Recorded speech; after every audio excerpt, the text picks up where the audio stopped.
We don't have it officially out yet, but there are some photos being shopped around from the Spider-Man Homecoming set revealing the new villain, and it's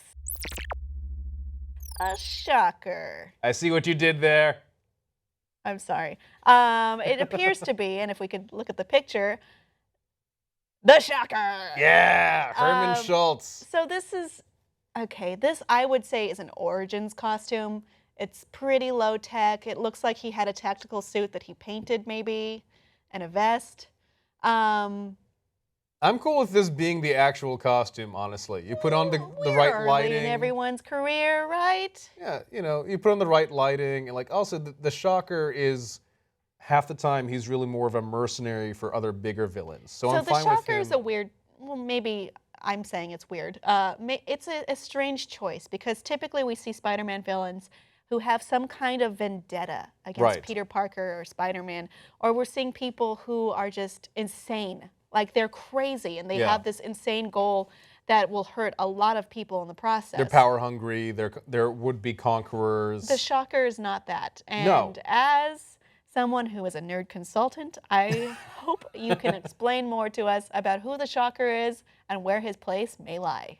I mean, he's from the early days of Stan Lee and John Romita Sr. when they were working on the comic.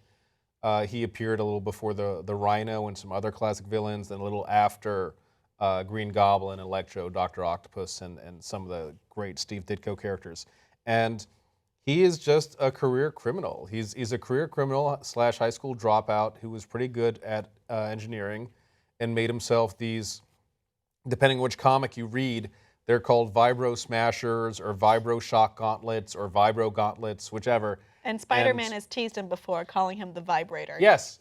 And Herman Schultz is just a career criminal. He wants money and maybe a little bit of that criminal respect from the underworld. But he doesn't want any trouble from Spider-Man. No, there are times when he's with villains and they're like, we have to kill Spider-Man before he traps us. And his reaction is usually, why would we attract Spider-Man's attention? Let's just do what we got to do. Do you want to get beaten up by Spider-Man? Because I don't like that. He's not particularly bloodthirsty. If you hire him to kill someone and the price is right, sure, he'll do that, no problem. If you hire him to blow up a building or, attack someone's car while they're driving in it, no problem, pay me. If it's just, this guy got in my way, well, he'll mess you up a bit, but unless he's really ticked off, he's not trying to kill you. He wants his money, and he wants to have this, in his mind, glorified criminal life. And he's more effective not on his own, but his best stories, he's usually part of a team or working for a bigger villain. So he's often been part of the Sinister Syndicate, sometimes the other Sinister teams like the Sinister Six and the Sinister 12. And Sinister 12 just doesn't have the same ring as Sinister 6, despite being double. It loses the alliteration. Yeah. Should have been the Terrifying 12. Obvious, guys. And he'll work for guys like Norman Osborn or bigger criminals. So that's why I think this sort of makes sense, because he can be a nice, in the same way the Scarecrow was in Batman Begins and Dark Knight, but was not the main baddie. He was working for Ra's al Ghul. You can have something like this here, where he connects to, and he already is connecting to the Tinkerer. Yes. In this world, the Tinkerer being someone who, on a regular basis, outfits villains with high-tech equipment or upgrades. So maybe he'll be getting, this is his first iteration of his outfit and maybe his gauntlets. Right, which is also true to the comics, because he later did get more powerful. Originally he just had these compressed, essentially they're compressed air cannons giving off these shock waves, and then later he built it all around his suit so that it's almost impossible to even punch him, because he almost has created a force field around him. So my theory, which is not as educated or laden with history as yours, is being that Robert Downey Jr. will be in this as Tony Stark, I'm wondering if maybe some of this is pilfered from Stark Industries. Oh, okay. I don't know. It's just an idea I have.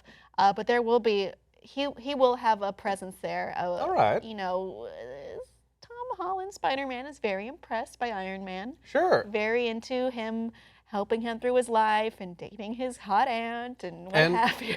And I mean, you can have a tech nerd off, because Spider-Man has his web shooters, which is a form of a gauntlet. He can compare his gauntlet to Shocker's gauntlet and talk about like, yeah, see, mine isn't as bulky. Like, look, it's almost like a wristwatch. That'll be fun. Lots of fun talking during battles, which is what Spider-Man likes to do. Nerds, love it.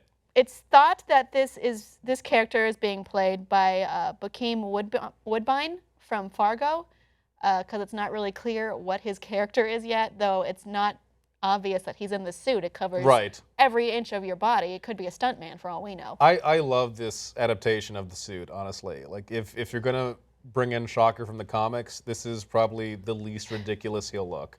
Shocker! Shocker! I'll chase you to the ends of the earth! That's from the cartoon. Yep, that's from the 90s. That's from the 90s Fox cartoon. Yeah, you remember his first appearance, that's what Spider-Man screamed. Yeah, it's fun.